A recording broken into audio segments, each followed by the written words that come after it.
Where are the low value men? Like, what are all the low value men up to during these trying times? Because the high value men, I know they're around. They won't shut the fuck up. Low value men, I have not heard a word out of. I'm starting to think I'm on their side. I think I want one of those. I want a low value man. They don't make podcasts. I haven't seen one low value man make a podcast. Do they not know how to use microphones? Maybe that's a good thing. That's hot. All right, I've never seen a man use a microphone for good. Until now, everybody buckle up. It's low value mail time with your host, Danny Polishchuk. Hello, everybody. Welcome back. Welcome back to an all new episode of Low Value Mail. On this January 2nd, 2024, the year of our Lord, we have a hoot daddy for you this evening on episode number 90. I don't know what significance that has, but it's where we're at. It's been a wild ride, I suppose, but here we are. So happy New Year, everybody. Thank you for joining me tonight. Hold on a second. Had to, I have this phone that keeps buzzing. All right. Well, welcome back, everybody. Real professional outfit we got over here. It's not called High Value Mail. Am I right? With us tonight, this evening, we are joined by Matt Crumpton, host of the Solving JFK podcast. And we're going to be talking about all things JFK. So, the format of this show changed last year, and we were bringing on guests, and it was only a matter of time before we had a JFK, I don't know, what do you call him? Expert, I guess. JFK expert on. So he's going to be joining us very shortly. I've been listening to his podcast. It's very good. You can check it out. It's called Solving JFK, looking into the whole JFK conspiracy, and should be a banger. Please, if you are watching, hit that like button, subscribe to the channel. People sometimes say, hey, I didn't know that there was a show tonight. Or sometimes I do those crossing streams shows where I watch zero view live streams on the internet. And some people go, I didn't know about that. And it's because you don't subscribe or you don't hit the bell. I can't hold your hand all the time, but I can help you help yourself by hitting that gosh darn bell and hitting subscribe. So go ahead and do that, please. If you'd like to support the show, if you want to see this show prosper and grow and become longer eventually, you can do so. Patreon.com/lowvaluemail, MAIL. You get all sorts of stuff. You get to go to the Discord where all sorts of happenings are going on, and you get episodes with no ads if you're just a listener. You get all sorts of stuff. You get all the old episodes of Crossing Streams, which are not available anywhere else. It's a real hoot, okay? And you also get a wrench. You see some people in the thing have a wrench. You also get that, and you're wondering, where can you use the wrench? What is that good for? It's good for the after show that's happening tonight. We're back with a new after show at 11 p.m. You can use the wrench because the wrench makes you a mod, which allows you to drop links. And then we're going to watch the videos in the after show of links that you, the wrench people, drop. Are you a regular person? Then you don't get to drop links. So there's that. And I'll probably give away a couple of YouTube memberships tonight as well. If you want to, that's another way you can, if you want to do a YouTube membership, do it up. And then one day maybe I'll have a producer, and this will be, I was going to say medium value, but it's still going to be low, but it'll be like low to medium. Maybe it still needs to have low in it. Also tomorrow night, we are back with an all new episode of the Bathhouse, the ultimate comedy hang, live from the Stand Comedy Club Green Room. That show has been really fun, actually. And last week's episode, we hit an all-time record for live viewers. So that was pretty cool. Let's keep it moving tomorrow. And anything else? We have an after show tonight. I already said that. So without further ado, let us bring on our guest. Hold on. Matt. Oh, hold on. Let me ask to unmute. Matt, are you there? Hey, how's it going? Hey, what's up? Welcome to Good to be Low here, Value man. Mail. Sorry, I just gotta switch some things up because I don't have a producer. But that's fine. All right, welcome to the show. Oh, oops, I fucked it up again. I always do this. It's why it's called Low Value Mail. Okay, we're good to go here. Welcome to the show, Matt. Thank you for coming on. How are you doing this evening? I'm doing well, Danny. Thanks for having me on, man. Excellent. Appreciate it. So you were recommended to me by, I believe, Jose from Tower Gang. Yeah. You were recommended as kind of like the gold standard for JFK stuff. And I saw when we were speaking behind you, you have all this JFK stuff. Yes, my shrine. Your shrine to JFK. So you're a bit of a JFK. You guys say head? Was that just because the? Yeah, if you're going to dive into the case and have a podcast that has like a name as audacious as Solving JFK, you're gonna have to have some books, right? And then Right. well, everybody finds out that that's all I'm ever doing because I spend even, now I'm spending about 20 to 30 hours a week on this podcast. And just on reading and researching and cross-referencing books and documents. And so, yeah, I end up having to buy all these books. These are, legitimate business expenses, tax write-ups. And yeah, I only had a couple of them before I started the podcast, and now I'm trying to get as many as I can, especially the best ones. Yeah. So is this a recent thing, like the whole JFK stuff? Yeah, Or well, at least you're interested in it? Man, like everybody else, there became a time when I found out about it, and then I saw the Zapruder film, and I saw his body go violently back into the left, and then I found out that Jack Ruby killed the guy who supposedly had killed Kennedy. He's then killed 2 days later before you can really say anything. So that I think, like most people, that's kind of what immediately piqued my interest in it. I did dive in early on. I read a couple of books and just watched some documentaries, but that was when I was a senior in college and I was a history education major. I knew I was going to law school, so I just I ended up uh, doing student teaching a 1960s to present American history, sophomore American history class. I was a senior. I could kind of do what I want in terms of the class. And in particular, I was supposed to become an expert in one topic and spend 1 week on that topic. And I was allowed to show three videos, like 3 whole days of videos, because I had 5 of the same classes over and over again. And I just wanted to kind of go out with my friends and be able to come in hungover was my priority. And I knew the JFK assassination had a lot of things, and I did want to learn about it. And so I did that. I showed them an episode of The Men Who Killed Kennedy.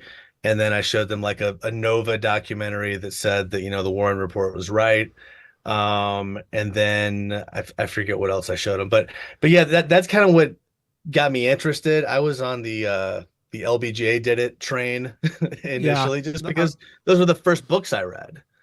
But anyway, I couldn't figure out who it was. I thought maybe it was the CIA, whatever, Cubans, Mafia. I don't know, but it didn't make sense. And I wanted to know the exact answer, but it just seemed too complicated. So long story short, during the pandemic, I started, getting it, and I'm into like a lot of different, Sure.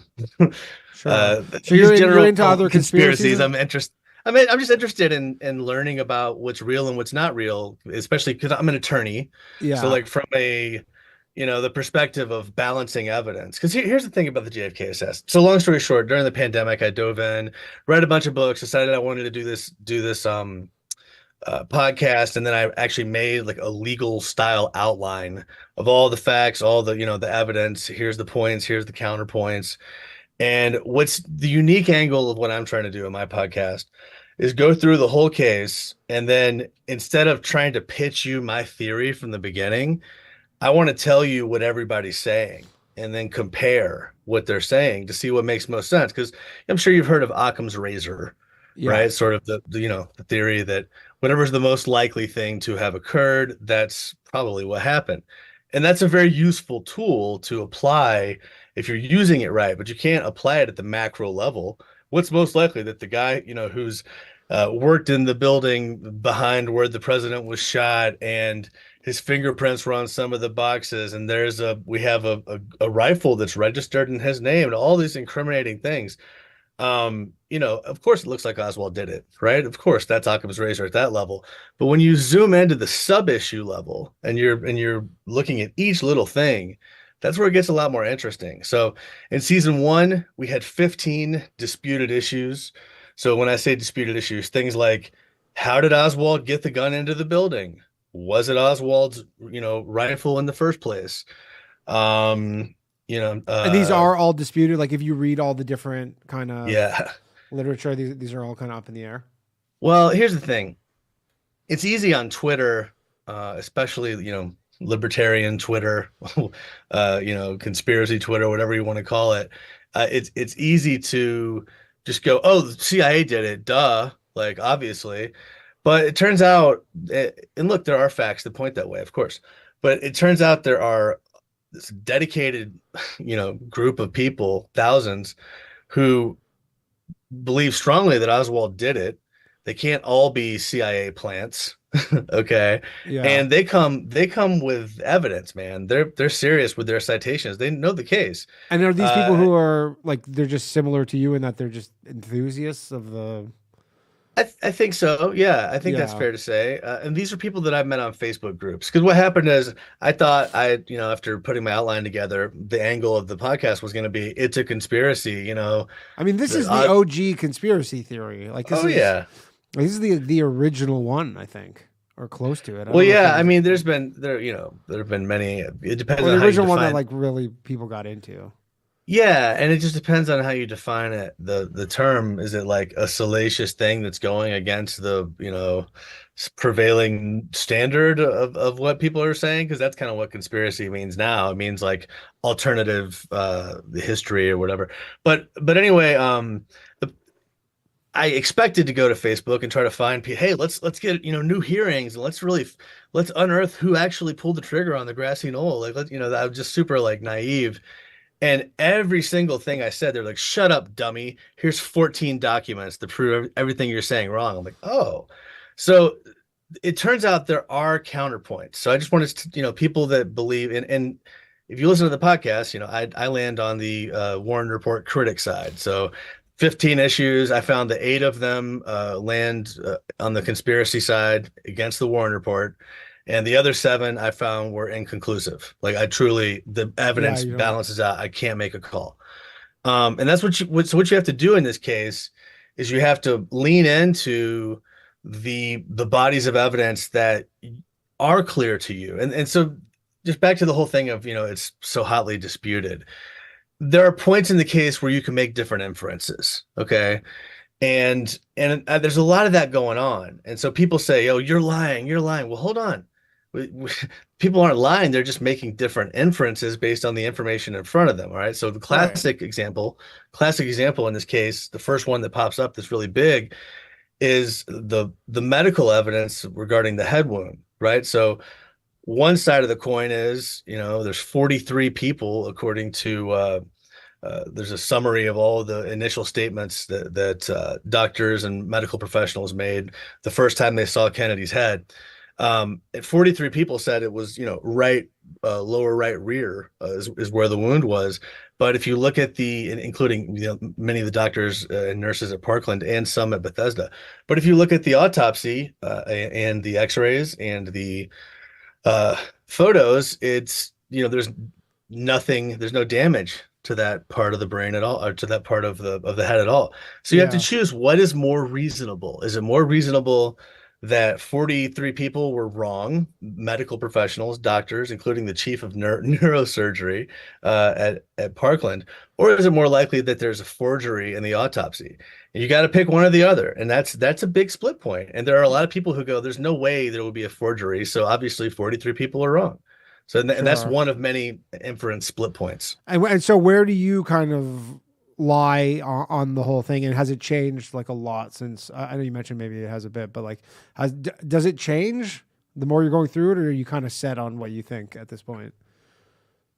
Well, I mean, once I've decided what I think about a specific issue, I'm pretty much locked into that, unless I come across new information that changes my mind. I'm remaining open-minded to information even after I've covered the episode. Because what I do is I do a episode on a topic, and then I'll have a recap and rebuttals episode. But really, the only people whose rebuttals to me, and that's basically, if you disagree with something or there's something you think I left out that I need to mention, I'll mention it. But what happens is I only cover the rebuttals of people who end up sending me the stuff in that very brief period between when the episode comes out and when I record the rebuttals episode. You follow what I'm saying? Yeah. So I end up looking for rebuttals a lot of times, and then getting those rebuttals from people, 6 months after I've moved on to something else. But what I do is when people email me, I save them, and then just for a rainy day, I'll come back to all these things. And if I haven't gotten to it yet, I'm integrating it as I go. But to answer your question, where do I land?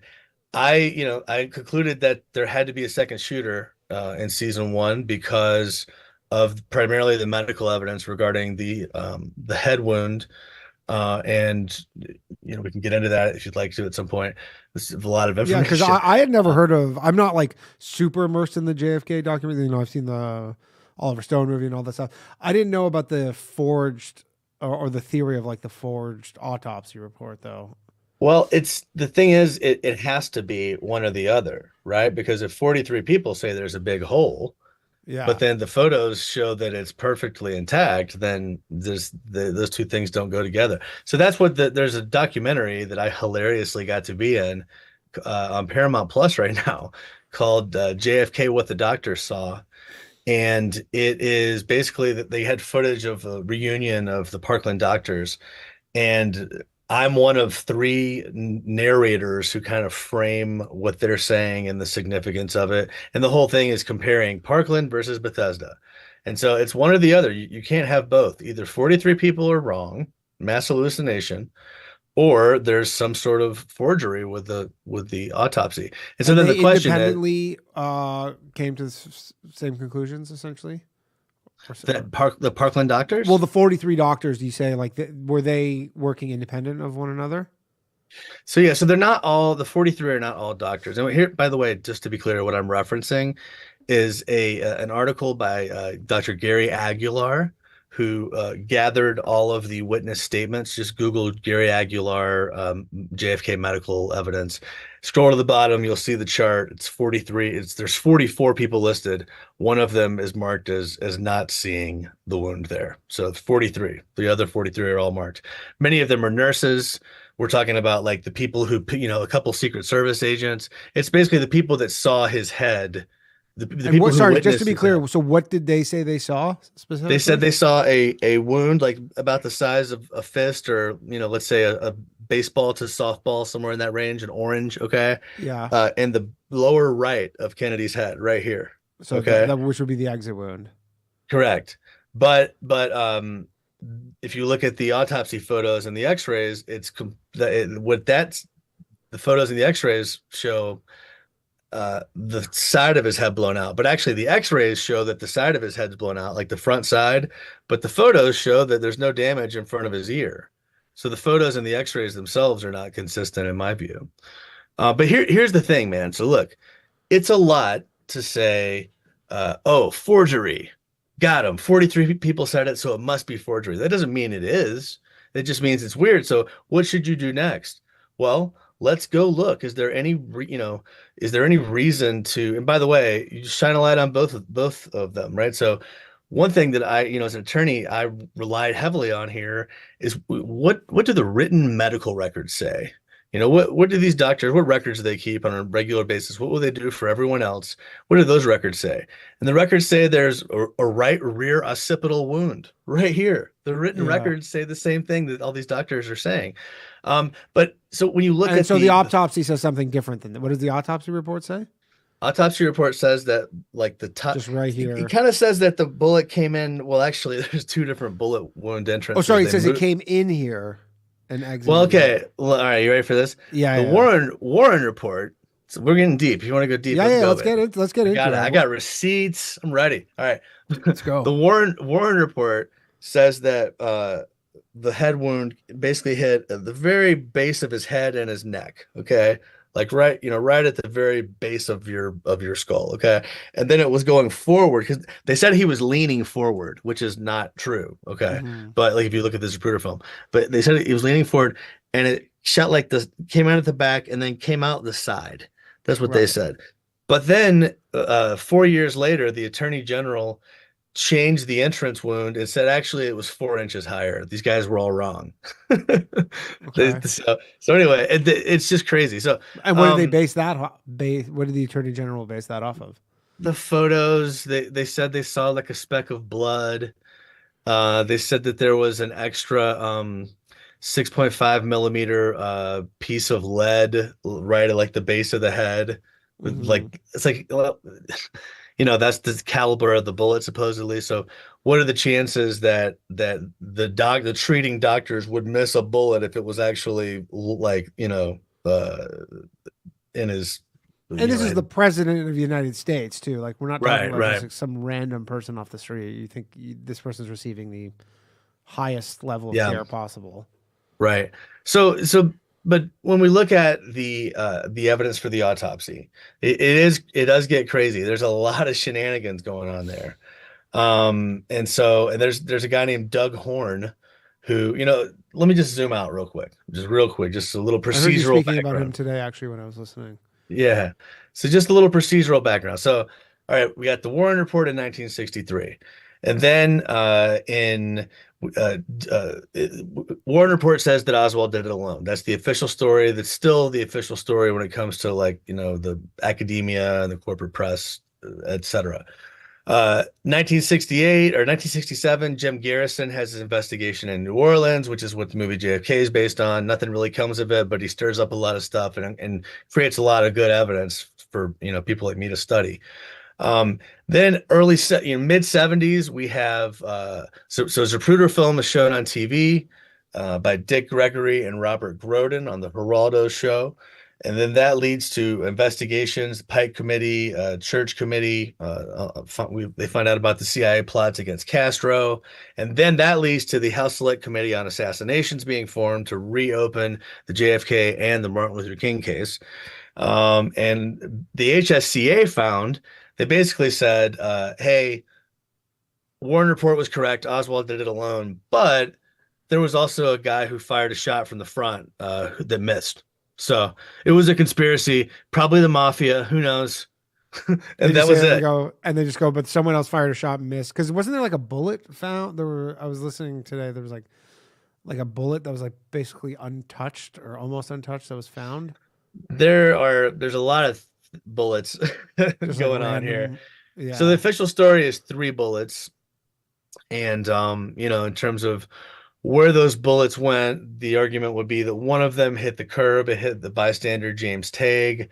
One of them, the fragments were found in the car. It was the headshot, and one of them was the magic bullet. That's what the official story When is. they hit the guy in the arm, this like The in magic the bullet is the one that came in, the single bullet, whatever you want to call it. It came into Kennedy's back, and then supposedly it came in his back, and then out his throat, and then into Connolly's back, and then broke his ribs, and then into Connolly's wrist, shattered his wrist bone, came out the other side of the wrist, and then implanted itself into Connolly's thigh enough to embed pieces of lead on his thigh. That's how yeah, much velocity that's this thing had. and like were people believing that at the time? Because I imagine you're probably reading like a lot of accounts of stuff like at that time when they were kind of first saying that. Were people actually buying that? People still buy it, is the point I'm trying to make. People Yeah. still buy it completely, and they have an argument for it. And their argument is that once something is hit and it hit Kennedy, then it's slowed down and it was soft tissue, so whatever. But the point is, their whole argument falls apart because it hit a rib and wrist. Game over. It would be mangled. So that's just total nonsense. It's complete Yeah. nonsense. What you were talking about, but people believe it nonetheless. They really do. And they would sit there and argue in good faith, and I really think they really do believe it. There are people who really do. Um, but uh, but yeah, sorry, what were we talking about? I was talking about the bullet and then the guy Dick Oh, something. the bullets that okay, so the bullets, all right. So we talked about the three that are the official story. All right. So what have we found? We found the supposedly another bullet in the whole chain of custody, one that was pointy, that was the original one that was found, not like the rounded one. This according to the guy that found it, and the person he handed it to. And Is it a CIA or a Secret that's Service the guy agent? that worked at the hospital. I believe his name's Oh, Daryl Tomlinson and OP Wright. I haven't looked at it in a while. There's a lot okay. of Yeah, names. yeah, yeah. I But get it. all my receipts, by the way, are solvingjfkpodcast.com. I have every factual proposition I have a citation for Okay. because Yeah. everything is disputed. So I just think the thing that, people who just watch JFK, or if you just watch The Man Who Killed Kennedy, or if you just watch, whatever conspiracy, the Eugenio Stone thing, JFK Revisited, the only problem is there's no mention of, hey, there are counterpoints. Yeah. And so you just have to I'm just trying to address the counterpoints in advance because sometimes they're persuasive. There have been times when I've gone, oh, this couldn't with the conspiracy argument doesn't make sense here, so it's not possible. So okay, let's mark that fact as a thing. You know what I mean? So Right. there you go. Y- Yeah. But yeah, Go ahead. there's supposedly a bullet found in the grass. We covered that in the Dealey Plaza episodes that was never accounted for. There's a picture of the sheriff, Buddy Walters, leaning over and picking up what supposedly is a bullet. Um, and there's Paul Landis. That's the famous story, the Secret Service agent who just came forward very recently and says that he found the magic bullet on the back of the limo and he put it on Kennedy's stretcher. How could So it if be on the back of like a moving car? Like on the well, trunk? yeah, basically where the upholstery and the trunk meet. There's like Gotcha. the trunk is a little bit higher than the upholstery, and there's like a little nook Like a that little it sat ridge in. kind of. So it did all that damage Actually, and then it just kind of not that I have a model of it, oh. but if I did, Yeah, it yeah. would be it's like right here. Okay. I mean, that's kind of convenient that this bullet did all that shit and then just landed there. Well, the problem is, I don't think Landis is telling the truth. And I have a whole episode on it, and it's a bummer because he's from the city where I live. Oh, really? Like he's like a hometown guy, and he's a super nice person. I met him in person. I got to ask him a very brief question. But basically, he had a chance when over the years to say what happened. All right. So here's the story with him, and this is kind of interesting actually. The Paul Landis. Here's Paul Landis in a nutshell. This is big. This is in the New York Times this year. It's a big story covered on NBC, all the big networks. Initially, in his first written statement that was about a week after the assassination, he says that he found on the back seat it was bloody. He gives a 6-page written statement, and he gives all these details about what happens at the time they get to Parkland Hospital. Because now his story is that he got to Parkland, and his story now is he got to Parkland, he got Mrs. Kennedy's cigarettes, her lighter, and her her purse or some other thing. I forget what it is, but he got these 3 items, and then they got out of the car. Well, now he's added these 3 items and a bullet and a fragment that he saw, but he left the fragment there. So he's added a thing, and he went. If you see the level of detail that he went into to describe what he was doing 1 week later, it's crazy that he wouldn't bring the bullet up. And then he's Yeah. interviewed over and over again over the years, and he still doesn't bring it up. But here's the twist, though. And where Here's the was twist. this bullet? Like, where was it in On evidence? oh, No, where no, no, was not it? where it was found. Like, where was it the whole time? Like the He actual. says that. Well, he says that he picked it up, like that it fell out of Kennedy's back, or out of his head, or ricocheted off of Connolly, or somehow it got there. I don't know, but he says he picked it up and he put it on Kennedy's stretcher. Which, if that's true, that destroys a single bullet theory. Yeah. So, but the point is, so here's where it gets interesting. He said in Pittsburgh, he goes, "No, I didn't forget it. I knew the whole time, but I realized that I was going to be in trouble for not having included it in my initial statement. So I just didn't say anything to anybody because I didn't think it was a big deal." So if you change the story to, wait a minute, he covered it up. Yeah. just to cover his he own made a ass. mistake and then he wanted to cover his own ass, then it in theory it could make sense. But my whole thing is that, there's a guy named Ed Hoffman who's like the smoking gun witness in the case. He's the deaf mute guy. I don't know if Yeah. you've ever heard of him, but he's the guy. I have heard of him briefly, but tell people Yeah. who might not know who he is. He's this guy who sees the grassy knoll shooter, and he sees the shooter. Anyway, I don't want to get off track here, but he can describe exactly what happened, and it's over if you believe him. But to me, he's like a cherry on top, because there's some parts of his story that are kind of like, I don't know if this is credible or not, which is tough for him because he's a deaf mute, and a lot of people just weren't able to understand what he was saying, I think, sometimes.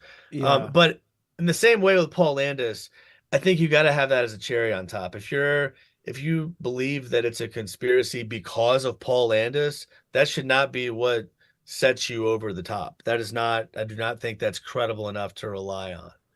Yeah. And so just to be clear, so where are you at with this? Where, like, if you had to, is it just like the government? So where we landed, I'm trying to be systematic and show my receipts, right? Sure, so that's my whole. Yeah, I mean, this is a tough one too. Like, this is weird, because even right now, RFK Jr. is coming out and he's just like, yeah, the CIA did it. Like, yeah, and I think that may be true. Like that, look, like if I'm betting in my head on the front runner, CIA's got to be right up there. And I'll tell you that I went to the JFK 60th anniversary conference in Pittsburgh, and kind of sort of the all-stars of the JFK research world. Not me. I went there to see them. Yeah. But in doing that, I kind of got, the summary of kind of what everybody thought the bottom line was. And the prevailing wisdom there is that it was the quarterback of the whole thing was the military. So just a couple of specific generals. Now, I haven't dug into that enough to know who's, I don't want to say. And then the CIA was used as an instrumentality to sort of get that done. And then specifically, the CIA was working with the Mafia and Cuban exiles to assassinate Castro in a project called ZR Rifle that was quarterbacked by a guy named Bill Harvey. And so the theory is, after the Bay of Pigs, the Cuban exiles hated Kennedy for basically, it seemed like he didn't have their back, and he let their friends get slaughtered.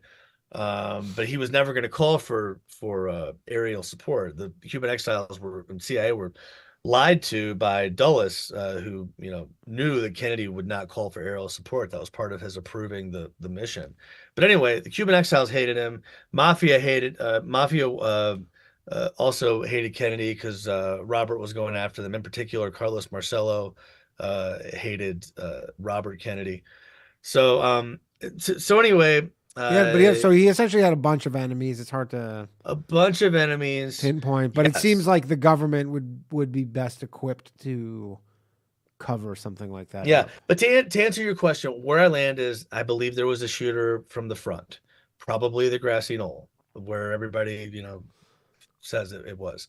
Yeah, I believe that Oswald was not likely in place on the 6th floor at 12:30 when the shots were fired, for a number of reasons. The evidence is very weak putting Oswald in place on the 6th floor.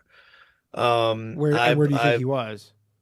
I think he was probably in the lunchroom on the first floor. Well, he was found on the 2nd floor in the break room drinking a Coke when the cop came running up the stairs with the building manager. And he says he was on the 1st floor. So I tend to believe he was on the 1st floor and, had gone up to the 2nd floor. Now, the thing on Oswald, though, is that, I try not to be dogmatic about it and be like, oh, well, Oswald's innocent. Like, we got to see what's up with Oswald. We don't know what's going on with Oswald, just from looking at the basic story. You have to dig a level deeper. So that's what season 2 is about, is trying to figure out, like, who was Oswald really, right? Because, okay, this guy, okay, he's a socialist, right? That's his whole thing, or a communist. He loves Russia. He tried to. But yeah, well, he eventually tries to defect, but he joins the Marines, He enlists for 3 years in the Marines. You enlist in the oppressive American Empire defending Marines. If you're a communist, really? Okay, that's interesting. Yeah. Maybe, his brothers were in the military, so that's, part of the argument for why. But even after the assassination, what does Oswald do? He doesn't stay and or walk outside and say, "Oh my gosh, can you believe the president was killed? This is crazy." He immediately leaves. He gets on a bus, goes to his rooming house. He gets on a bus, gets out of that bus because it stopped in traffic for too long, like Yeah. pretty paranoid. Then Yeah. goes and gets a cab to take him to his rooming house, like his apartment. And oh, by the way, he lived separate from his wife and 2-year-old daughter, and his wife had a 6-week-old, I think, at the time. But he lived in a different house. That's a whole other story with the Pains, which we're going to cover this season. I haven't gotten to yet. But yeah, there's a lot of material Yeah. to And cover. so, because that's the thing, I guess, when people say he was the patsy, I guess you're like, well, Oh, patsies aren't supposed to get caught. Normally, like yes. they're set up so that they're not going to get caught, I guess. Right, right. You'd Well, think. and then just to finish my thought, sorry. So he's home, or he's at his rooming house. What's he do? He goes in, he goes in, he hit the microphone, goes in, gets a revolver, and while he's there, a police car drives by and honks, according to his landlady. It's a rooming house. Okay, so the lady that kind of like was the property manager or whatever, Yeah. she told the police that. So then he goes to then allegedly he kills a police officer on the way to the Texas theater. All right, and that's weird behavior. Let's putting aside whether or not he killed Officer JD Tippit, which is a whole like I think three or That's four pro- episodes just that. yeah. Um, Putting that aside, why is he going to a movie theater?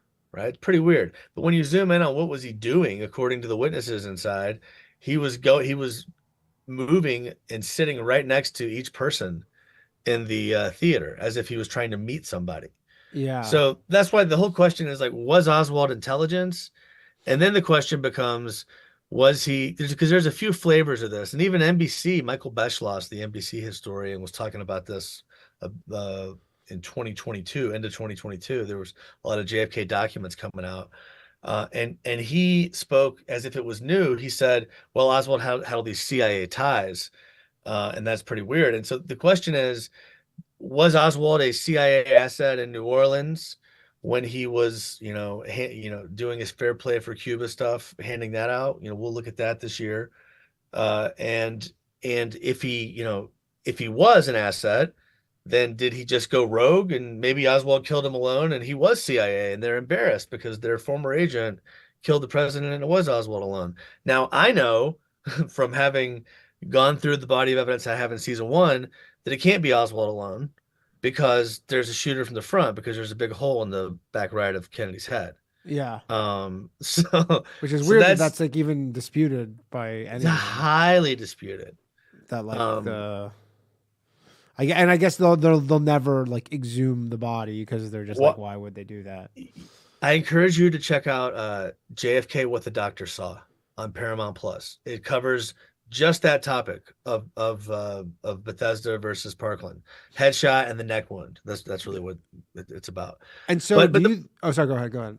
I was just gonna say the point on Oswald is he's not just nobody, he's somebody. So we got to zoom in to see what is his angle because either he's a rogue former CIA, he's active CIA, and he is involved somehow. Maybe he fired a shot for the back. Although for all the reasons covered in season one, I do not believe Oswald fired any shots. But whatever. The point is, I think he's involved somehow. And the third way is, as a patsy, because if you're accused of murdering someone, the president, what would you say? If someone said, "Hey, you killed the president," what would you say? Yes, of course, I didn't do it. Or you'd be like, "I'm innocent. Yeah, I'm I innocent. I didn't didn't do kill it. him. I didn't Yeah. do it." Well, what does he say? "I'm a patsy." Huh? Oh, that's what he said. Yeah, I'm Yeah. just a patsy. Well, wait a minute. That's like very specific. So that shows knowledge of even, what the thing was. And okay, sure. That doesn't mean that he was in fact that. But that's what I'm trying to find out this season. I'm diving deep into Oswald's time in New Orleans, and allegedly there's a lot of CIA contacts going on there. I How just long do you covered think they Oswald. maybe like before from when someone had the idea that we have to get rid of Kennedy to when it kind of went down? Like, do you think that Mm. was kind of like a prolonged thing, or was that kind of like a quicker decision? Because there just seems That's like a so many moving parts here. It doesn't yeah, seem like something that can be done that quickly, but sure. That's really the question. And I don't have the answer right now for who did it, because when I when I pursue that, which will be season 3 next year, when I this time next year, I'll be into that, right? And we'll go through each of the culprits one at a time. Okay. I don't think it's Cuba. I don't think it's Russia. For reasons that will become apparent, and this is what I already know. The idea is kind of like an onion peel theory. Okay. yeah, Meaning you have the outer story for the general public, which is Lee Harvey Oswald acted alone. Okay. But then you have people who are in the know who are like, is that really what's going on? Tell me what really happened. And the story for them is, let me tell you about a thing that happened in Mexico City. Okay. And that's when Oswald supposedly went down to Mexico City and he visited the Cuban and the Russian embassy. This would have been in late September of 1963. So the idea is he's, trying to defect to Cuba or Russia, but maybe he's worked, he met with, this high up guy at the KGB, at the Russian KGB station in Mexico City. And so the argument is it looks like Oswald may be working with the Russians, and if we or the Cubans, and if we pursue this, to its, to the truth, we might find that the Russians helped do it, and then we're going to be forced to respond with nuclear power. So that's right, actually the argument that LBG. So and then the next layer is what really happened, right? And so yeah. look, who knows? But I know that that's how LBJ twisted everybody's arm on the Warren Commission into serving. It was basically like, hey, you're gonna find some scary stuff that kind of points to an international conspiracy, and we gotta nix the international conspiracy so we don't have World War III. That's actually, so do you think, and we're going to open the phone lines very shortly for people watching. Do you think there's people who are currently still alive who were involved in this? And I only ask this because there was in 1992, there was the JFK records, what is it? JFK Assassination Records Collection Act. And they said that they were going to Yes, release it in very good. 25 years, right? And then, and I was just looking into it before this, and the only reason I asked this is because Trump was supposed to basically sign off on having them all released. I looked at Wikipedia. Wikipedia said as of now, 99% of them have been released, but I think they might be like heavily redacted. But I spoke with somebody who I cannot divulge any information other than I spoke with someone who has like a government source who essentially right before they were gonna go release these, like in 2017, this guy who was like a high up in the United States government was called into some like meeting facility in DC at like the Pentagon, which is basically like a bunker that like, one of those like tap proof, like literal bunkers. And he went in there for 2 hours and he came out and he's like, they're never releasing those documents, or at least certain documents. The indication being that the people involved are still alive. So I don't want to, so think about this. If they are still alive and I say their names, I better have very, very strong citations and footnotes because I don't want to be sued for defamation, right? So, Sure. I do think that there's one person in particular who's still alive, who is involved. Yeah. But not involved in the assassination, involved in the setup of Oswald. Yeah. But So they know about it. They yes, probably, I do. I do. yeah. That's what I believe. But we'll get to it when we get to Right. it. Because that's probably a pretty serious burden of proof. Yeah. Yeah. I mean, look, and it's also, I mean, look, it's not a big secret here. Uh, uh Let me just say this. Um, I'll say what I know to be true, okay? Because this is really, I mean, this is really spicy, I guess. Some people get real mad about this. Um, there are interesting things when it comes to Ruth Payne. This is the woman that lived with Marina Oswald. Okay. So she asked Marina to live with her because she wanted to learn Russian. Okay. Um, she uh she followed the Oswalds to she went with them to New Orleans. There's a whole long story, but basically Ruth Payne was continually pursuing Marina. Okay, that doesn't mean anything. Um, Ruth Payne's the one who got Oswald the job at the Texas School Book Depository building. Okay. Now, actually, it was the neighbor Lenny Mae Randall, whose brother Buell Wesley Frazier had just gotten a job there, and she then told Ruth Payne, and then Ruth called the school book depository, got him the job. But then later there was another offer for a higher paying job, and she didn't tell him about the higher paying job. Okay. Yeah. There's allegedly a call that was intercepted after the. So How, a lot how of long these did things Oswald? are How long did Oswald work at the 6 book? weeks. 6 weeks at the book depository. Yeah, And not when long. did they say when it was planned for the motorcade to be going down that route? There's like When it was so many planned, moving parts here. It's insane. it was finalized. Maybe I want to say like 3 or 4 days before. I think eventually I'm going to get to the Secret Service. But look, on Ruth Payne, she also has her sister was an active CIA agent. Her father was in USAID, which was CIA affiliated. Somebody in her family was Allan Dulles' mistress. There's like all these crazy. Her husband's s- father or stepdad invented Bell helicopter, which went on to be like the main helicopter that was used in the Vietnam War. Yeah, there's all these So, things. but look, what I'll do is I'll have an episode and I'll have a script and I'll have citations for every proposition of fact. And until then, and let me just say this too: there's not a smoking gun either. Yeah, yeah. There's not There's no. there's not one thing where you're like, aha, she did it.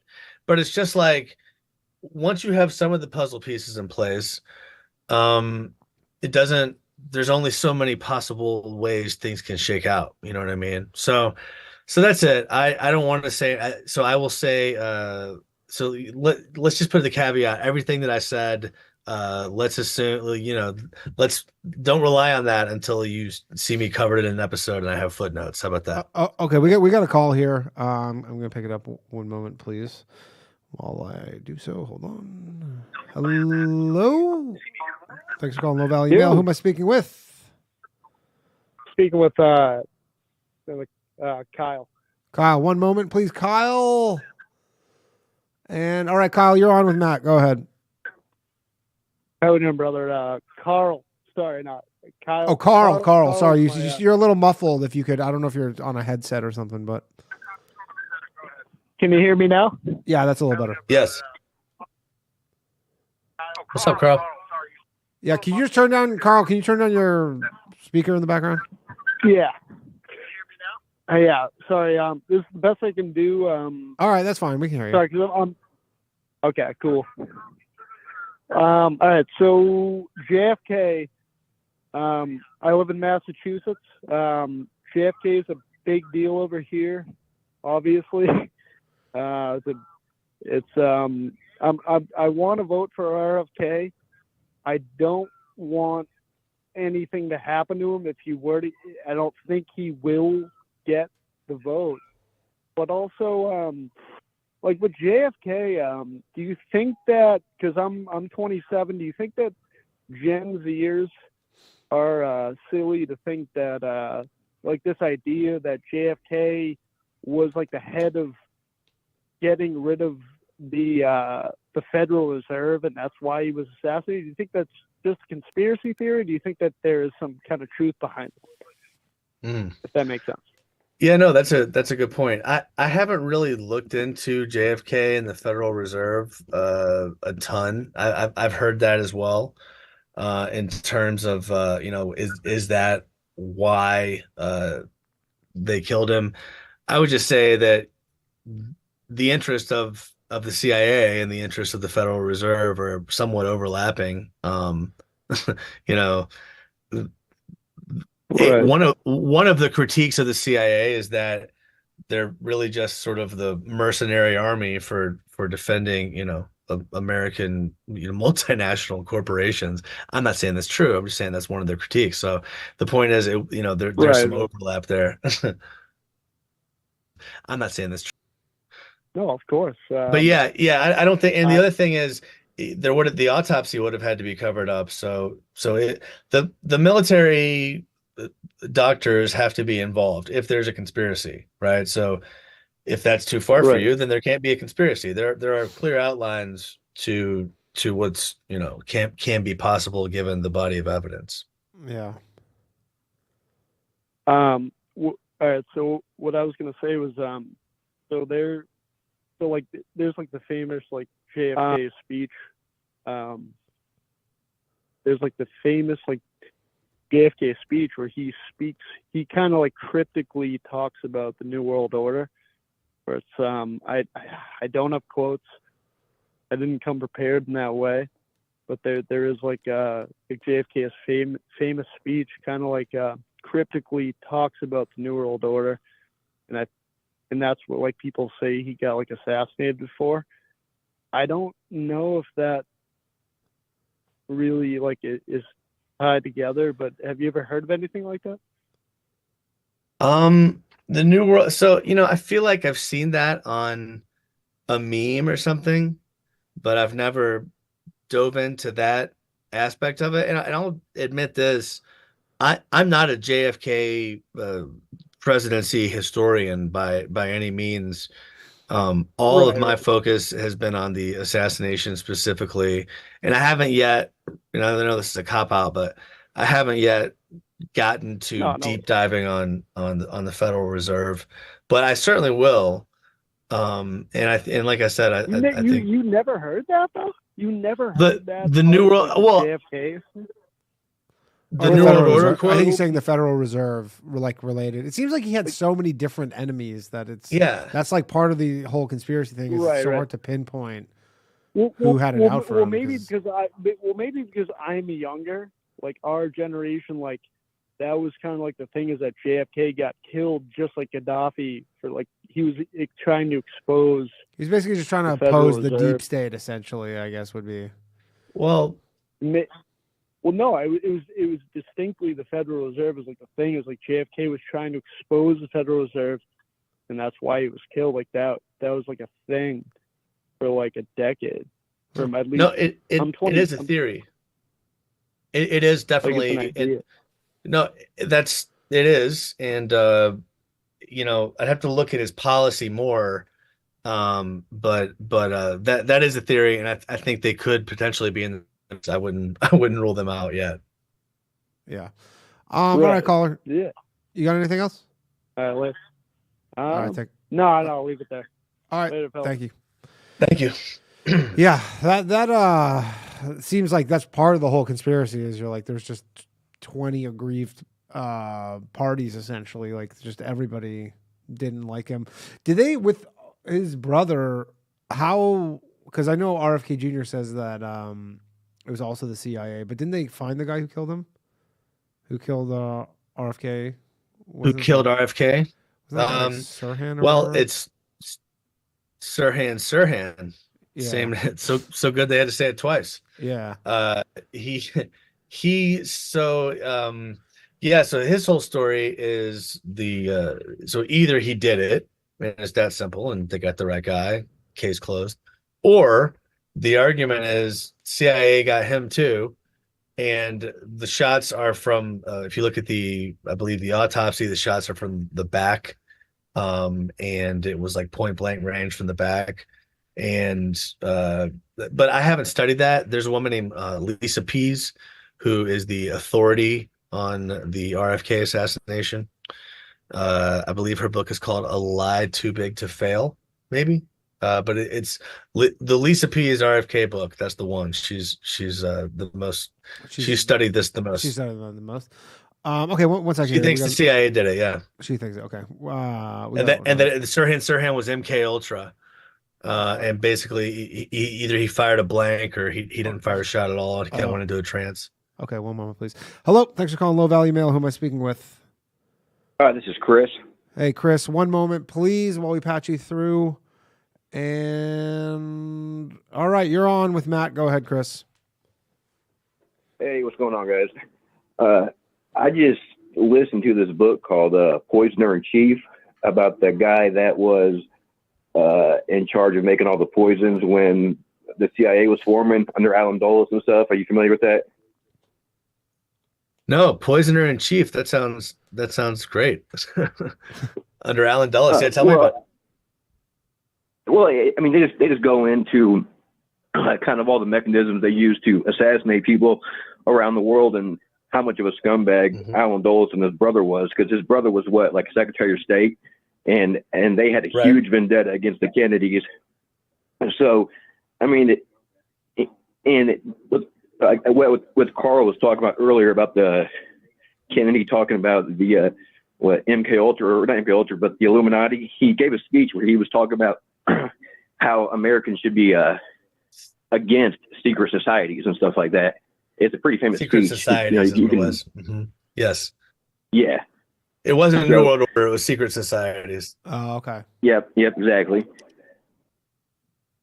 So, I'm interested in listening to your podcast, but yeah, our government was definitely involved. And then, if you believe that, that book, So I Heard You Paint Houses, about the gangster, he says he was involved, but, and he was working with the CIA. So whatever, that's all I want to say. Love your guys' show, and Danny, you're funny as hell. Good night, y'all. Thank you. Well, he was Hoffa's bodyguard. Oh, he was Hoffa's bodyguard. What the guy from the movie? I forget his name. The Irishman. But yes, I think he probably knew. Yeah, I think he probably knew what was going on, but I don't. The main guys would have been Carlos Marcello, Santos Trafficante, Sam Giancana, Meyer Lansky, and Johnny Rosselli. Those are the main Mafia guys. And those guys, they had worked with the CIA before, so it wouldn't be no thing for them to work together to put a hit out, on Kennedy. And remember, Kennedy also said that he was going to break the CIA up into 1,000 pieces and spread it into the wind. Yeah. Right. Yeah, I mean, sorry, go ahead.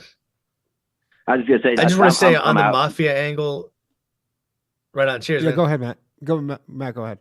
On the Mafia angle, I asked a lot of people their thought on that at this JFK 60th anniversary conference, and I think the paradigm amongst the Warner Report critics is that the Mafia, a lot of people think that maybe they weren't as involved as people thought they were before, except for to call in the Jack Ruby favor. That was I was gonna say, like, the Mafia, that one to me, just they're trying to stay out of jail, like that seems like you're asking for the most amount of trouble possible to go kill the president. Yeah, well, yeah. But yeah, it's there's a lot of things going on there for sure. Yeah, like the Jack Ruby thing, I could see that. So, and the Jack Ruby's, have you investigated that much, like that angle to it? Well, yeah, and there are some things about Jack Ruby that I didn't cover in the first season. I have a 45-minute episode on him, but there's the Jack Ruby stuff surrounding him going to kill Oswald that weekend. There's a lot of details there. There's him popping up in weird places. There's all these Jack Ruby sightings. He's seen in Dealey Plaza that morning. He's seen at the police station that morning. He's seen at the Parkland Hospital. He's seen at the Texas Theater. He's seen at the police department 3 times. And sorry, on the day what was the chronology of when Oswald was arrested? Was he arrested like how soon after the? He was arrested at about 1:45, 2, something like that. Okay, so it was just later that day. Yeah. Yeah, the assassination's at 12:30. Officer Tippett is killed around, they say 1:15 in the Warren Report, but really it's more like 1:06. And then they get Oswald around 1:30, 1:40 at Texas theater. But hey, one thing, Yeah, go ahead. I kind of just pointed out. Yes. This is what's great about this the JFK case when it comes to conspiracy theory and whatever. If anyone wants to talk trash about looking into this case, well, we have the Warren Report itself, which is 888 pages. It's the summary. It's like the bottom line. It's the thing that people know as the Warren Report. But then we have 26 other volumes that are approximately 1,000 pages each that have deposition transcripts, FBI reports, pictures of all the evidence, all the exhibits. And when you zoom into what the witnesses are saying, it doesn't match what they put in the conclusion. For example, the witness testimony regarding the time Tippit was killed, is there's 3 people who say 106. One guy says, I found him on the ground in a pool of blood, already dead at 110. And then, there's another guy who says that it was around. He's kind of very vague on his timing, and he doesn't have any. So the only guy who has no time to tether anything to, they go, well, we're gonna go with what he said, and we're gonna say it's about 12:15 or about 1:15, even though that's not even what that guy said. So the point is, the conclusion of the Warren Report goes against the evidence that is in all of the other volumes that are in the Warren Report. Right. So that says a lot. Okay, we got another call. One moment, please. Hello. Thanks for calling Low Value Mail. Who am I speaking with? Hey, what's up? Conspiracy extremist here. Conspiracy extremist. One moment, please. And all right, you're on with Matt. Go ahead. Hey, what's up, Matt? How's it going, man? Hey, how's it going? So this, I think the JFK thing's been like the old school, like original conspiracy thing that gets us leading down, these trails and stuff. And it seems to me with a lot of these conspiracies and these strange things that happen, it all seems to lead down to come down to the same small group of people that's always behind it. And I think Danny knows what I'm talking about. So I don't know if you agree, but I think if we were honest with ourselves, we'd all be able to admit that it was probably Hamas who killed JFK. I mean, do you agree? That pesky Hamas. Yeah. Well, I'm gonna pass. Yeah, I don't know. I thought that was bad. I think we shouldn't kill him. No one should kill anyone. We should just move on. Yeah. So, have you heard that peace in the Middle East?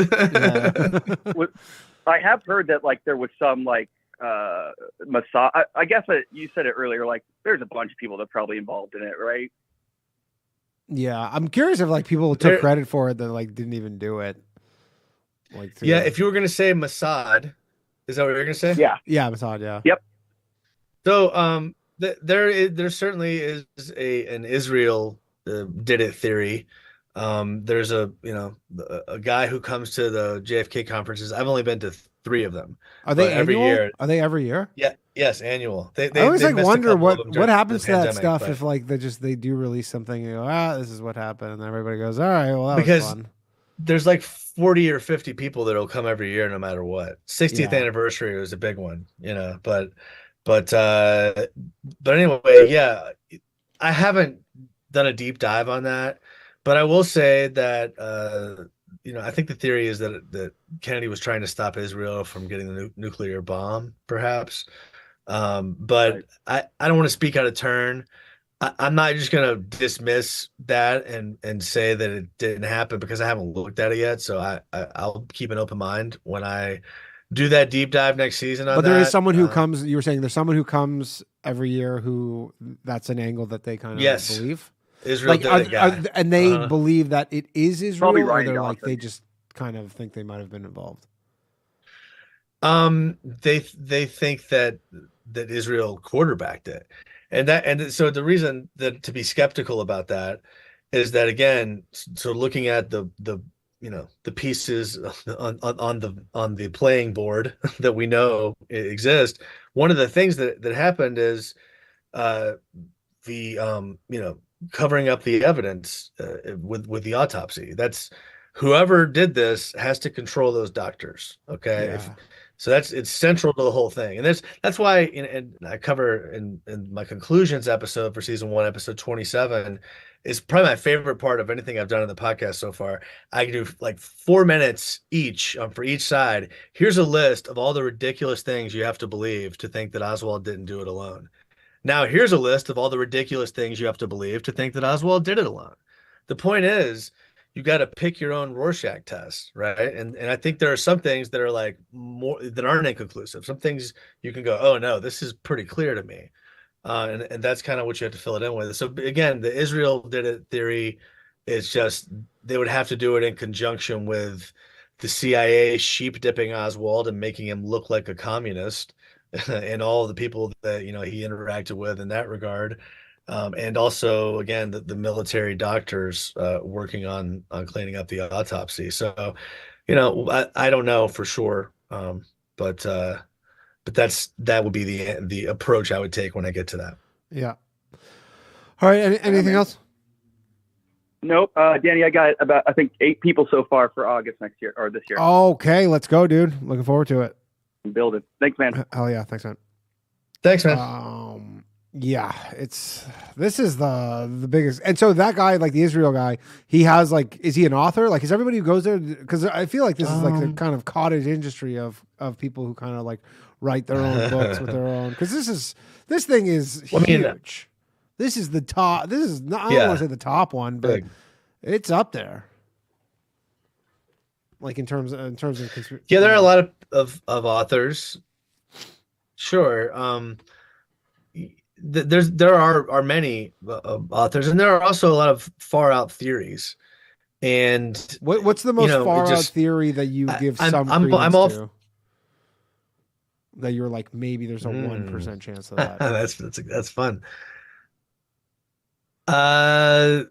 Well, it's not. So mine would be that there was a second shot from the behind that did hit Kennedy in the head.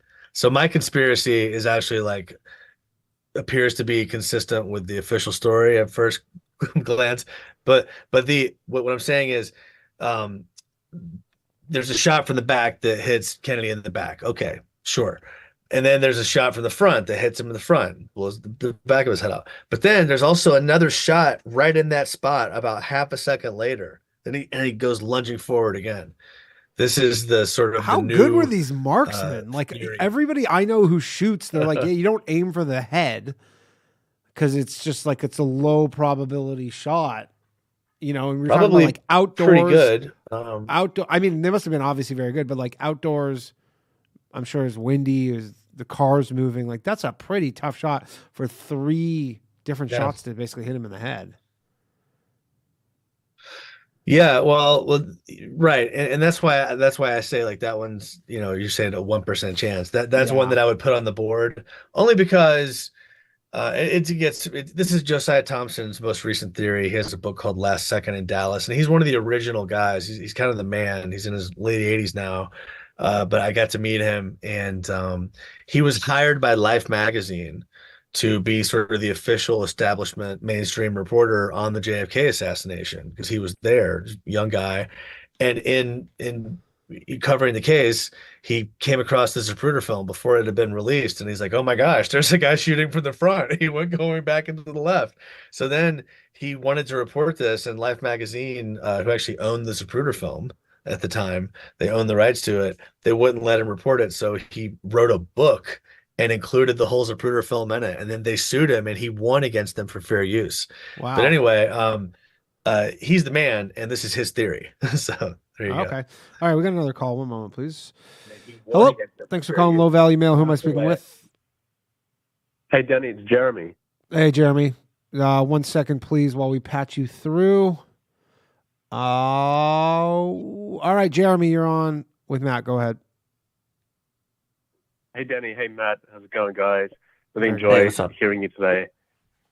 Yeah, I've been interested in the Kennedy stuff for years now, and I read a really great book earlier this year that I think a lot of people know called The Devil's Chessboard by David Talbot, which is about the nefarious Dulles brothers and whatnot. And I won't go into those the details. I'm sure Matt is more than familiar with that. But I thought there was one really fascinating passage that I don't think many people know at all, and maybe I'm sure Matt does. He's holding it up right now. It's in his hand. Oh, is it? Okay. Yeah, Danny, it's a great book all about Cold War, the early 60s, that period. I mean, it's a fantastic book, So Nice. I recommend it for everyone to read. But okay, check out. So I've got my own copy here. I'm going to read out this one paragraph because I think it's an amazing paragraph that I never even knew about until I read this book. So 2 weeks before Kennedy was in Dallas, November. So Kennedy was assassinated, of course, mid to late November. Early November, he goes to Chicago, and it says here in the book that after Kennedy landed at Chicago's O'Hare Airport, Kennedy was scheduled to ride in a motorcade to Soldier Field for the annual Army-Navy football game. But the motorcade was canceled after the Secret Service exposed a plot to ambush the president from a tall warehouse building as his limousine slowed for a hairpin turn. The plot, which involved a sniper team composed of a disgruntled ex-Marine who worked in the building and at least 2 Cuban marksmen, bore a disturbing resemblance to the series of events that would claim Kennedy's life 20 days later in Dallas. Isn't that amazing? So they actually found a prior plot that is exactly like a copy of what happened in Dallas. And did they find the people? Later. Did they actually apprehend people? Yeah, that's it. The guy's name was Sierra. Was the guy who they found there, and so it goes into detail. It's all in this book, and I'm just wondering how Matt feels. Does that figure into the conspiracy, or what do you think about this part of it? Yes, I do. That's you're advanced, so good job. I am going to cover this season. I'm going to cover the prior plots. There's another one in Tampa with a guy named Policarpo Lopez, and then you got Thomas Valley is the ex-Marine that you're referring to in Chicago, and yeah, there was a whole separate plot that with these Cubans, all these Cubans had all these rifles, and they were found in this apartment, and this lady told the police. This cop Abraham Bolden was involved somehow. I forget. It's been a while since I've looked at that, but I'm going to get to that, like I said, later this season. But yeah, they foiled the plot, and they had another patsy ready to go. It was wild. And whatever happened to that guy in Chicago? The actual shooters that they found got away. The Cuban guys got away. Yeah. What about the American guy though? Nothing happened. In the book, Talbot talks about how basically the FBI screwed up, the Secret Service screwed up, and they just basically escaped into the ether, and they never heard of again. Right. It was very, very mysterious. Yeah. So, because I don't know about if it was way different back then, but the FBI and the Secret Service that you think of now is probably unlikely to just be like, whoops, we don't know what happened to him. I'm like, obviously that stuff does happen, but they knew that he was trying to assassinate the president. They actually were tipped off about this, and guess what the name was of the guy that tipped them off? Lee. No last name. Just Lee. So a guy named Lee tipped them off in Chicago and they located the actual people involved who then just slipped away. Yeah. So and let me just zoom out here too. Okay. You want to get crazy? We're getting wild. Let's get in there. Let's do it. All right. So I'm going to shout out a podcast about the JFK assassination that's not my podcast. So there's two really good ones that are just focused on JFK assassination. Well, there's a lot. I don't want to say there's two, but there's one called Who Killed JFK? It's Rob Reiner and Soledad O'Brien, believe it or not. Okay. And they're doing a really good job. And one of the things they covered, Rob Reiner's a big guy in the JFK. Yeah, no, he's a big actor. Yeah, and I get a chance to interview him for my podcast as well. But not actor, he's a director. But he's a big into the JFK stuff, for a long time. Oh, for sure, yeah, no, and he has been for a long time. He's just doing 10 episodes. And so he's covering the whole thing, big picture. It's very well produced, but it doesn't have, like I was saying, there's no counterpoints presented as to actually here's the evidence against Oswald, right?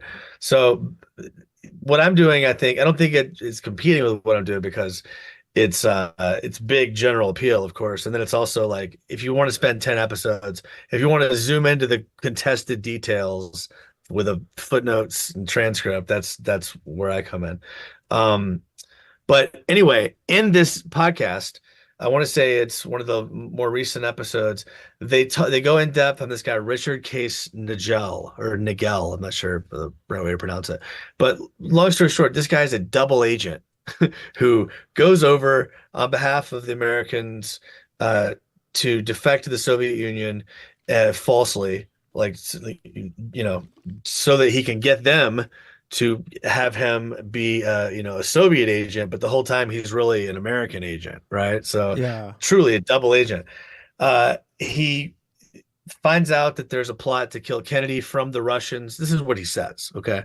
Finds out there's a plot to kill Kennedy from the Russians, and they say that a guy named Lee Harvey Oswald is going to do it, or he's going to be, you know, it's going to look like he did it. And they wanted Richard Case Nigel to kill Oswald. So Nigel tried to warn him. Oswald didn't listen. And then he didn't want to kill Oswald, so he went into a bank in El Paso and shot 4 shots in the ceiling. And they arrested him, and he immediately asked for an FBI agent to speak to him and whatever, told him his whole story. The inventory of his car backs up his story. He had Oswald's ID on him in his car. He's arrested in August and says all this stuff that there's going to be an assassination and Oswald's going to do it in August. Yes, 1963, like right before it happened.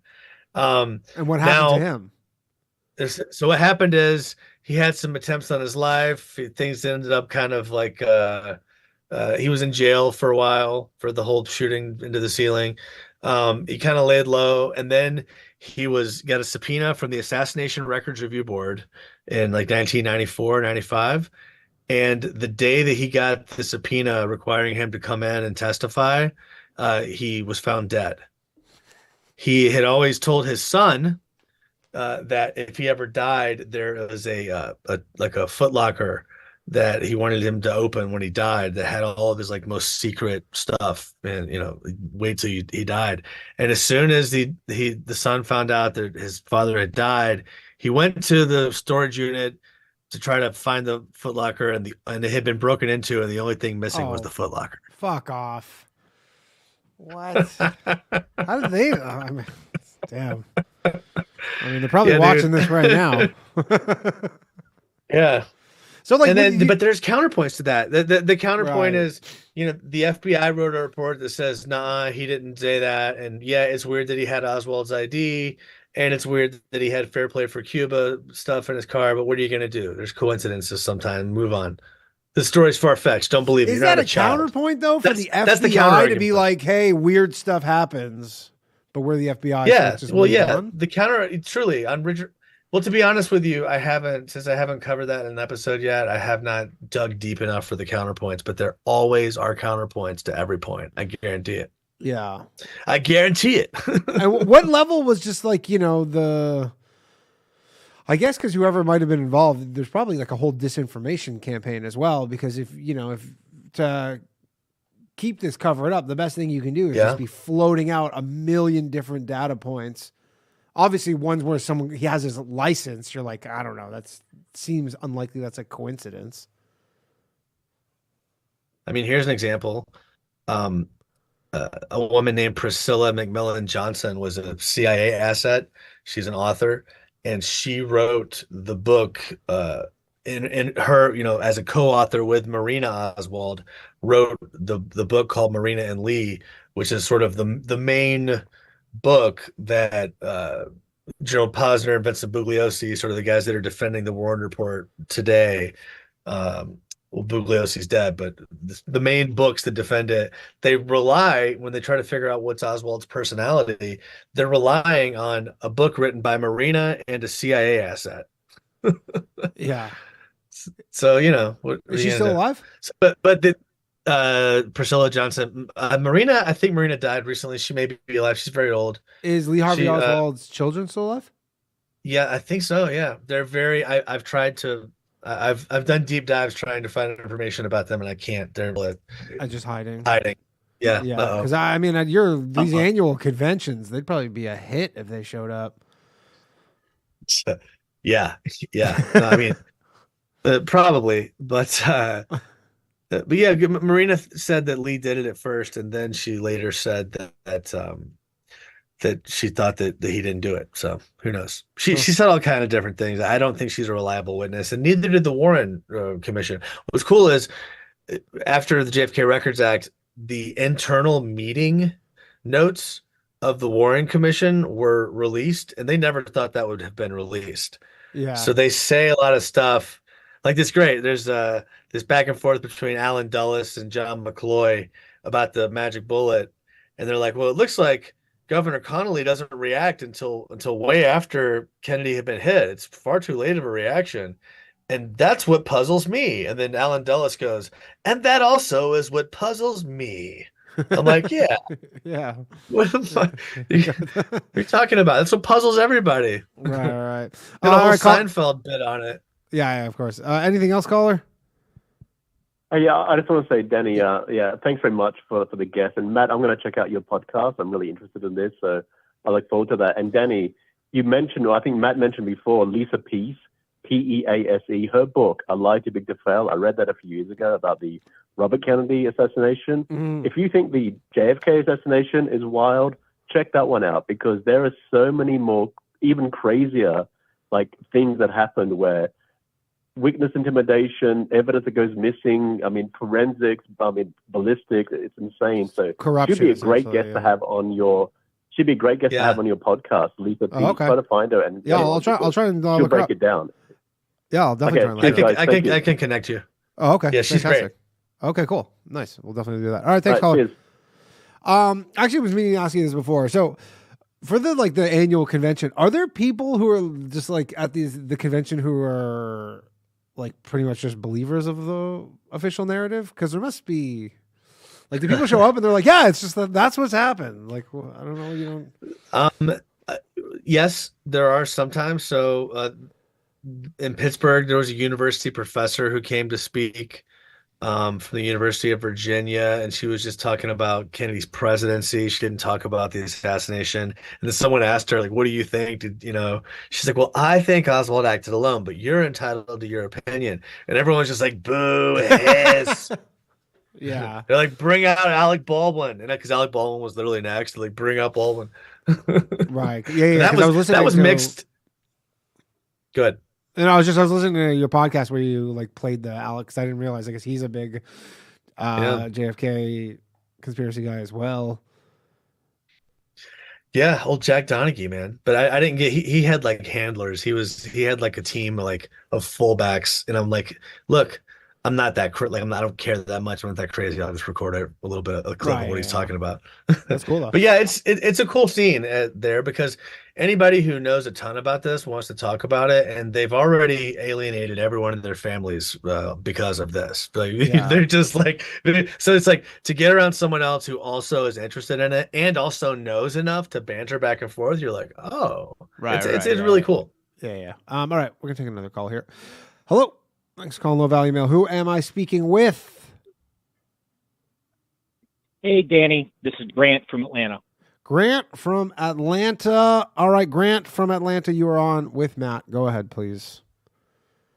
Hey, Matt. I think your I guess, conclusion that you had brought up earlier about having a shooter from the back. Have you ever seen the documentary JFK, The Smoking Gun, about the Secret Service agent? Or I think in that documentary they talk about he heard the first shot and he accidentally, got off a shot from his M16 rifle.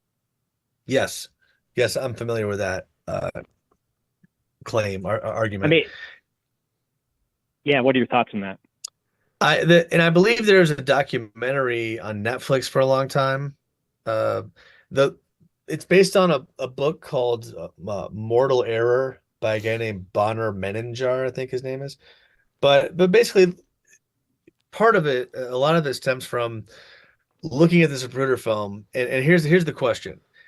Is it, because people who believe this theory think that the driver or one of the other Secret Service agents turned and fired with their AR, and it's timed up, around the time when Kennedy's headshot is.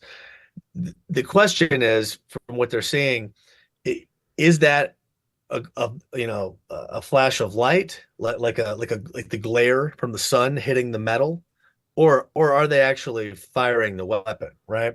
So I agree that there's something there. You look at it, you're like, huh. But I do think it's a glare, and here's why. There are zero witnesses that support the idea that the Secret Service agent fired a shot, to my knowledge. And I didn't read the book, but I did watch the documentary. And that's because you watch it and you're like, huh, it's compelling if that's true, that's what we're seeing. But I don't, and this British film's really grainy. It's kind of hard to pick out what's happening. I know there are people that think that you really can.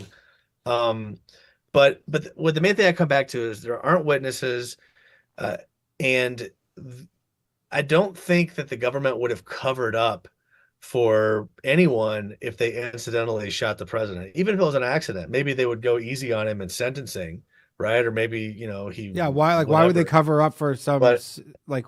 That's that's the main thing. He killed himself. What's that? You're saying the Secret Service agent killed himself. Yeah, like a couple months later. I didn't know that. I don't know if I knew that. Yeah, he killed himself. 2 shots to the back of the head. Clinton side. Yeah, I don't know. I mean, I could see at that time, if you were the Secret Service agent, and the president died on your watch, I can't imagine that would be an easy thing to handle.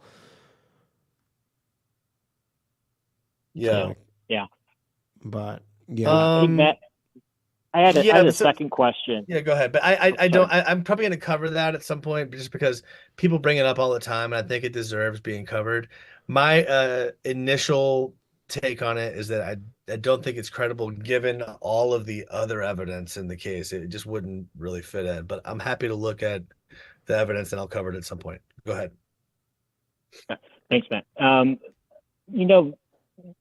The Warren Commission had a lot of heavy political hitters, like Gerald Ford. You had, of course, the Chief Justice of the Supreme Court, and then you have Arlen Specter that was behind, the magic bullet theory.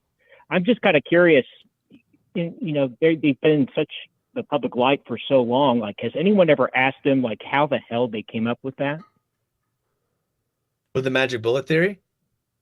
Yeah, like you would think that. I remember Arlen Specter. He was a senator up until about 10 years ago. Like, wouldn't someone in one of his town halls just kind of ask him point blank, or maybe even like a journalist who would kind of say, about that war, the Warren Commission report, could you kind of give us, like some additional context, because that's just such a, it's a huge, article of documentation. It, kind of gets lost on people.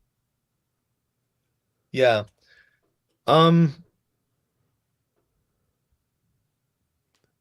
Yeah. So, I'm just trying to think how to start it. So, we repeat one more time how you started the question. Sorry, I lost you at the very end. Yeah, I mean, you had the Warren Commission. Their write up. But Arlen has anyone Specter ever pressed them? Yes. Yeah, has like Arlen Specter, for example. Yes, that guy was just kind of a crazy dude to begin with. Like, has anyone ever pressed him? Mm-hmm. Arlen Specter told, I want to say it's Cyril Wecht. It might have been someone else. It's in my outline somewhere, but he admitted that they came up with the magic bullet out of necessity. So the theory was, they're like, look, we have 3 bullets, because before they thought they didn't know about the James Tague injury. That's the whole thing when it comes to these bullets and the magic bullet theory. That was the Secret Service office agent? James Tague is a bystander who's standing basically one street over, leaning up against the overpass. Yeah. And one of the first or second shots, James Tague, he was standing, basically one street over, leaning up against the overpass. And one of the first or second shots, James Tague, he was standing one street over, leaning up against the overpass. And the one of the first or second shots, James Tague, he was standing one street over, leaning up against the overpass. And the misses the limo altogether and hits the concrete in front of James Tay, causing the concrete to come up and cut his ear, and his ear's bleeding. And a cop sees his ear and then bleeding, and then they see the point in the concrete where the bullet had hit. So that takes, but his testimony was discovered. Well, that's one of the shots. That takes one of the shots off the board. Well, then you have the headshot. That's two, at least. Yeah. And then that only leaves you with one bullet to account for all of Kennedy's other injuries and all of Connolly's injuries.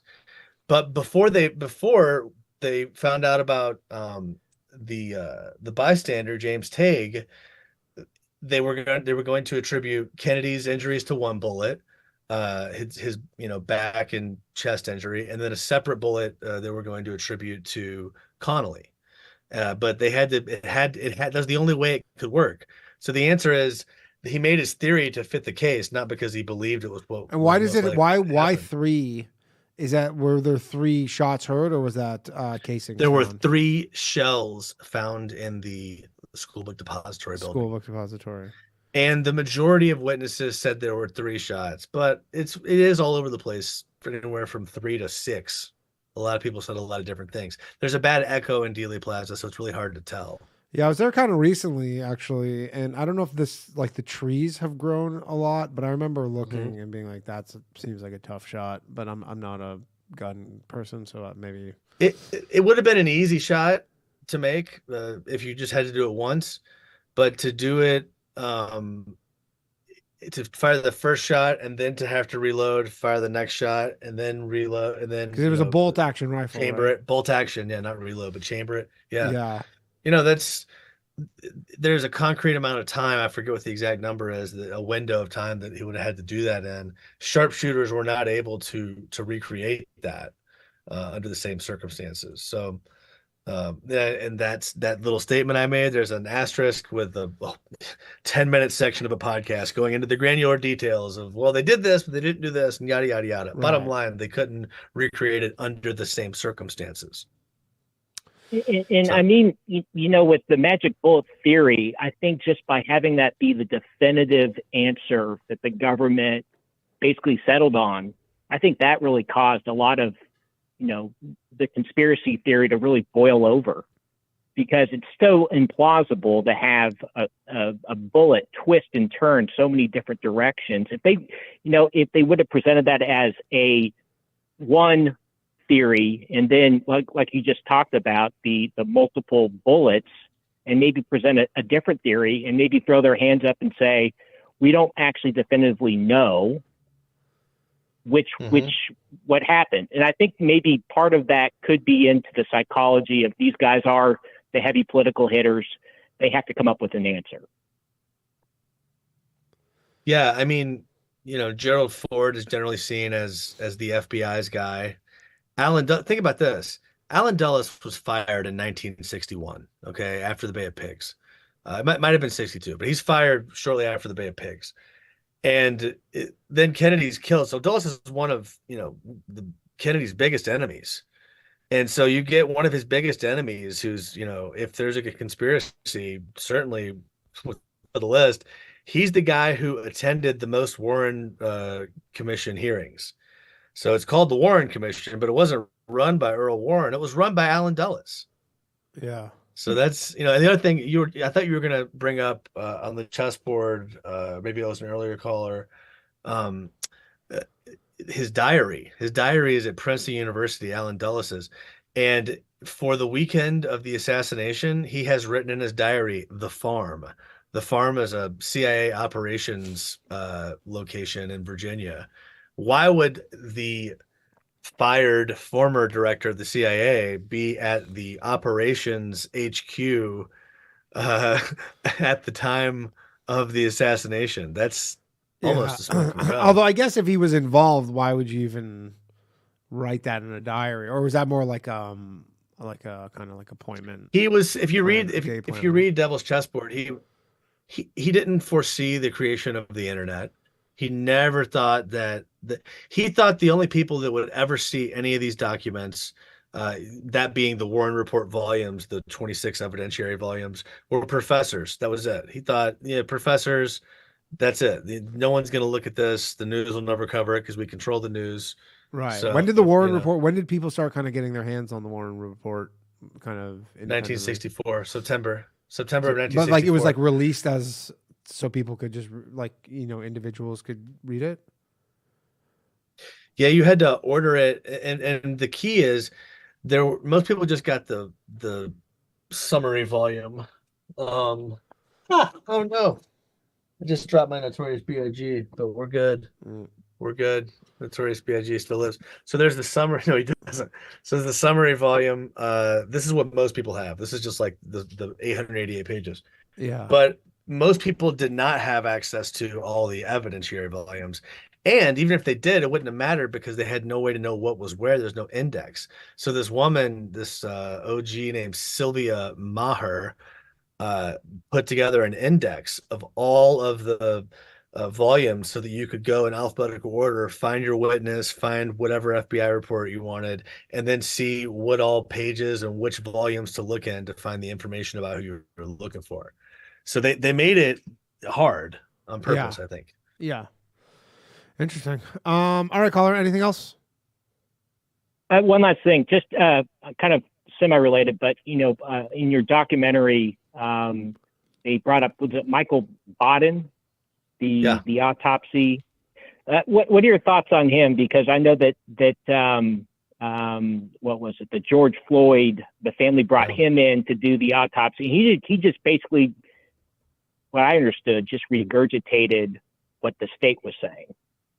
Yeah, I don't know enough about the George Floyd stuff to really, comment on that. But Michael Baden's a big deal. He's certainly been involved in a lot of things, and I didn't get to speak with him when making this documentary, but I don't want to throw a bomb at anybody without having a citation to back it up. So we'll give him the benefit of the doubt, but I'll keeping an open mind too.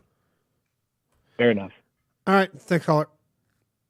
All right, we're gonna take another call. Thank you again for coming on, Matt. That's really cool. Yeah, right on.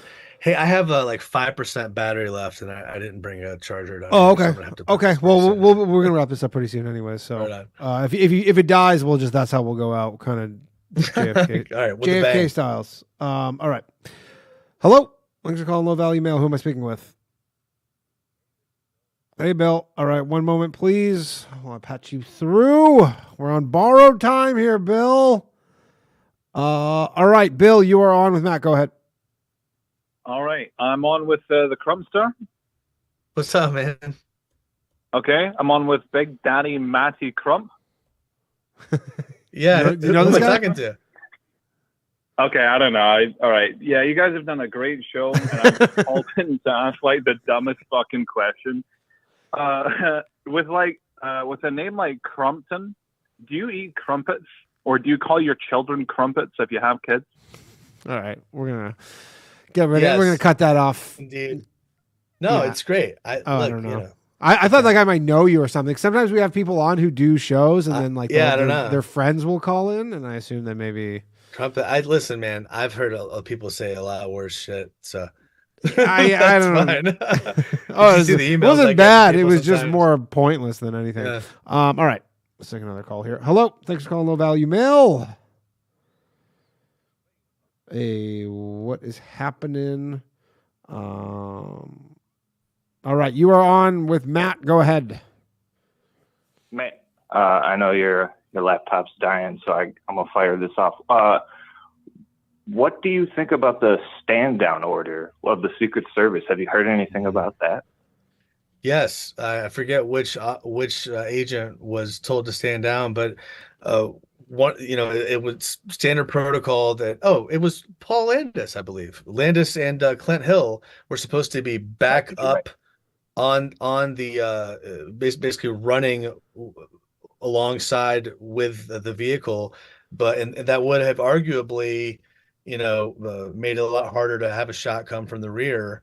I don't know for sure if it would have stopped it or not, but yes, I think it's extremely suspicious that he was taken off especially. And This we'll is get to prior it or post? This is immediately before the motorcade leaves the airport to go to Dealey Plaza, right before it happened. Really? They pulled back. They pulled security back. Yes, ridiculous. So There's a video I could link it to. yes, and then he's all mad. He's like, "What are you talking?" He throws his hands up in the air. He's like, "What are we doing? This is crazy." Oh, I've seen that. Yeah. I believe I've seen that. Yeah. So the question is, what's the normal protocol, and what do they do in all the other cities? And the answer is not that. So why did they change it? Who told them to change it? I don't know. We're going to cover that, but I'd flag that as suspicious. Yes. Yeah, it's pretty suspicious.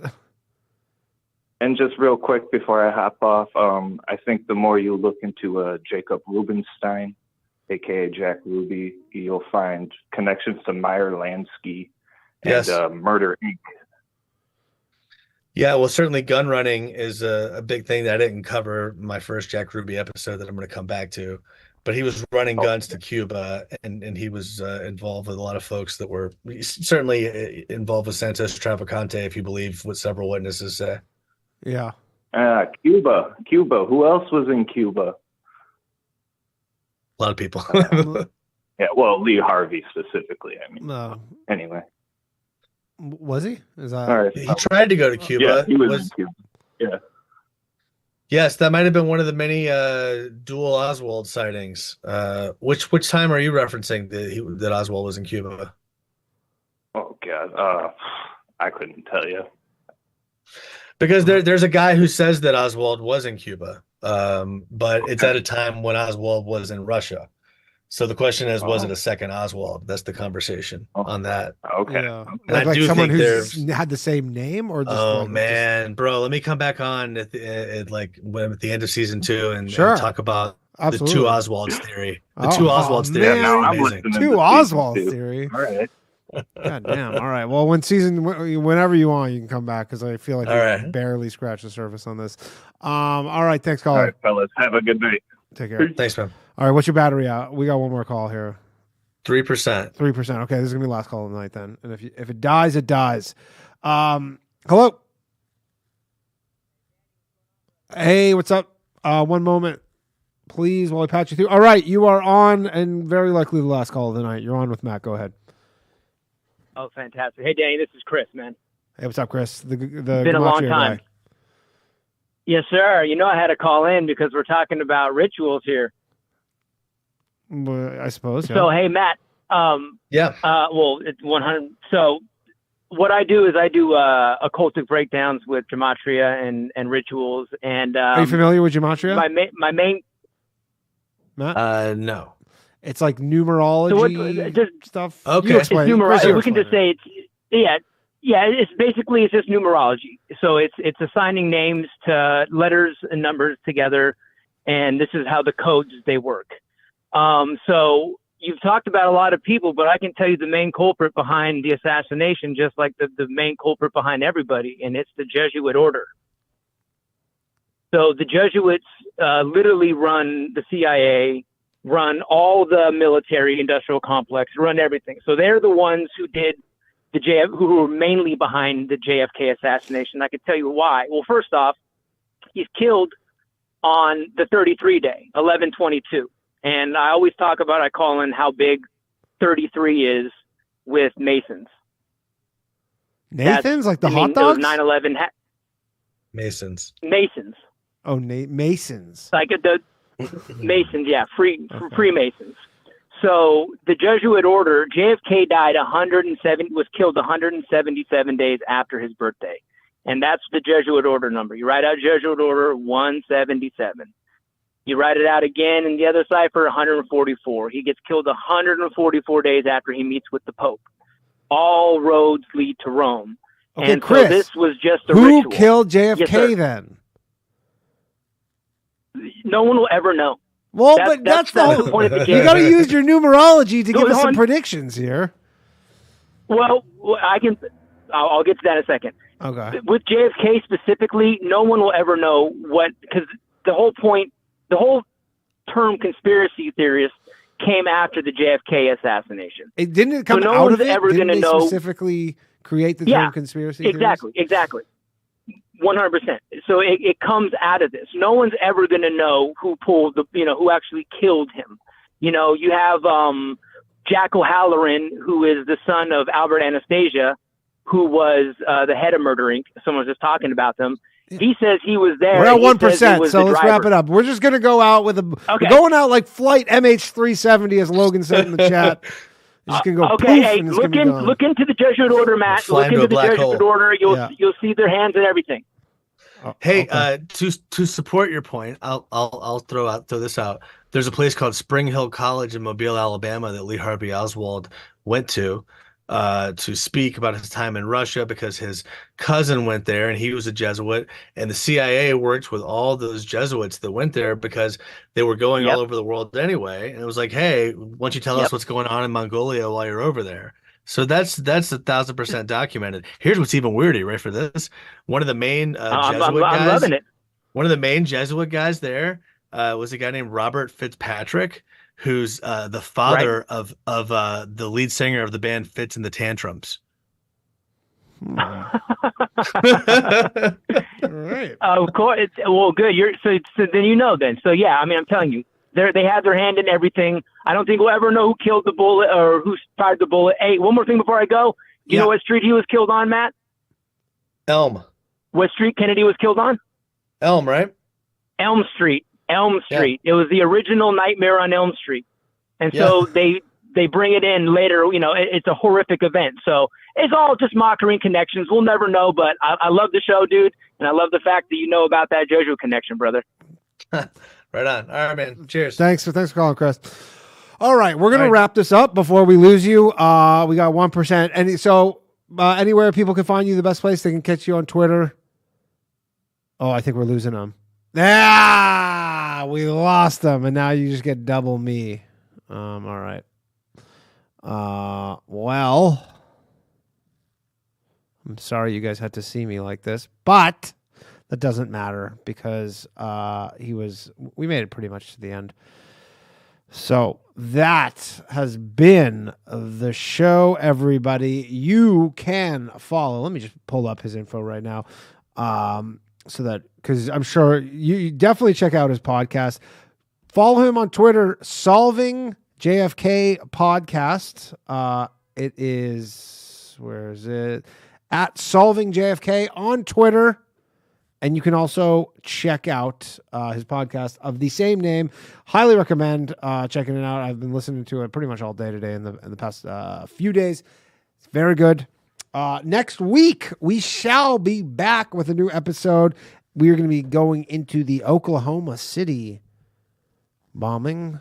We're going to start the after show in right at 11 o'clock. We're going to start it right at 11 o'clock. I posted in the chat. If you're watching over on Rumble, you can come over on YouTube. It's only on YouTube, unfortunately, the after show. We're going to start at 11 o'clock. We're watching videos. We're going to look into people drop videos. We watch them. We hang out. It's a fun time. There's exclusive phone line available only for the members. If members want to call in, we catch up. It's a good time. Don't forget, tomorrow night we got an all-new episode of The Bathhouse Live, 10:30 from the Stand Comedy Club and Green Room. That's about, I'm trying to think of anything else. I think that's it for now. Okay. Thank you very much, everybody. I also updated the end screen because someone complained that I hadn't updated it in a couple months. And I did it. So now it's up to date. See you all in the after show very soon, everyone. I feel like I'm forgetting something, but I'm probably not. Anyways, we'll see you in the after show. Thanks very much for everybody watching on Rumble and all the listeners and all that stuff. Have a good night. And again, thanks to Matt Crumpton. Good night, everybody.